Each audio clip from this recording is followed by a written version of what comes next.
তালিম শিখতে হবে। আমার দাদাজান আব্বাজান আহমদ স্পষ্ট বলতেন, চরমুনায় মুজাহিদরা মুরুক্ষ থাকতে পারবে না। জরুরি মাসালাগুলি শিখতেই হবে, জরুরি মাসালাগুলি। এই তালিম তরবিয়াতের নিয়মটা কি? খালি ঘুরো আইসা, কেরাত ঠিক নেই।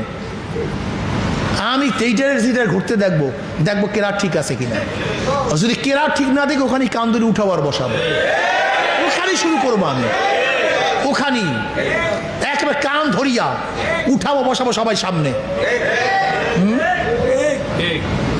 ঘোরো তুমি কেরাত বাদ দিয়া, কেরাতের চেষ্টায় ঘোরো, যেইটারই পাবো অসময় আমি সাথে সাথে জিজ্ঞাসা করবো কেরাত পর। যদি সহি না হয় অমনি সেখানে বসে কান ধরাবো। ক্লিয়ার কাট কথা। ঘুরতে আসছো, এখানে সাধনা করবা না কেরাতের জন্য। এই 15 দিন তালিম তরবিয়াত কেন? এটা সাধনা করার জন্য সময়কে ফারেক করিয়া, সময়কে ফারেক করো। কমপক্ষে সূরা ফাতিহা সহ 4টা সূরা, জীবন মরণ কারণ কামড় দাও। কমপক্ষে সূরা ফাতিহা সহ 4টা সূরা, 5টা সূরা মস্ক করো।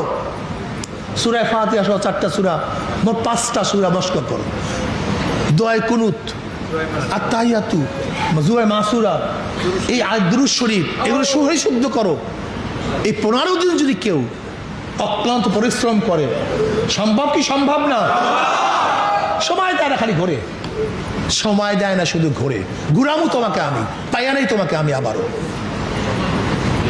রাস্তায় পাইয়া নেই তোমাকে আমি।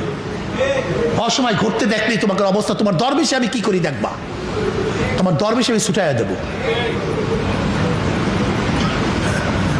তোমার দরবেশে 15 দিন পর্যন্ত এখানে নিয়ে আসছো, নিজেকে ফারেক করছো, দোকান ছাড়ছো, ঘাট ছাড়ছো, ঘর ছাড়ছো, বাড়ি ছাড়ছো, সব কিছু ছাড়ছো নিজেকে তৈয়ার করার জন্য। অথচ নিজেকে তৈয়ার করা বাদ দিয়ে খালি করে। তুমি কি জানো তুমি তালিমের উদ্দেশ্যে মান সালাকা তরিকান ইয়ালতামিসু ফিহি ইলমান সাহালাল্লাহু বিহি তরিকান ইলাল জান্নাহ, আও কামা ক্বালা নবী আলাইহিস সালাতু ওয়াস সালাম। যদি তুমি ইলমে দ্বীন অর্জন করার জন্য পথ চলো, ইলমে দ্বীন শিক্ষা গ্রহণ করার জন্য সফর করো, আল্লাহ পাক রব্বুল আলামিন জান্নাতের পথ তোমার জন্য সহজ করে দিবেন। আল্লাহ পাক জান্নাতের পথ সহজ করে দিবেন। আমি তো মনে করি চরমোনার যে পদ্ধতি, গোটা বাংলাদেশের মানুষের সব জায়গাতে এই পদ্ধতি অনুসরণ করা উচিত। অনেক সময় দেখা যায় আমরা বিভিন্ন জায়গায় ঘুরি, কিন্তু তালিমের সেই সুযোগ হয় না।